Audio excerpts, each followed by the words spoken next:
Seorang wanita dan anak angkat perempuannya rentung dipercayai akibat terperangkap dalam satu kebakaran di sebuah rumah di Taman Teluk Aitawa di Butterworth, Pulau Pinang pagi tadi.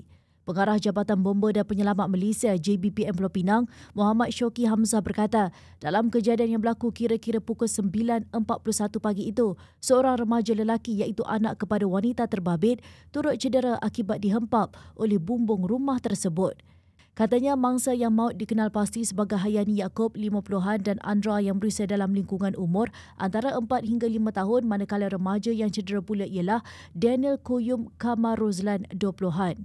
Ujarnya lagi, kedua-dua mangsa yang rentung dijumpai berada di ruang tamu berhampiran pintu keluar utama rumah tersebut, manakala mangsa yang cedera pula ditemui berada di ruangan dapur. Menurut beliau, api berjaya dipadamkan sepenuhnya kira-kira pukul 11.21 pagi dan ketika ini kerja-kerja overhaul sedang dijalankan dan maklumat akan dikemas kini dari semasa ke semasa.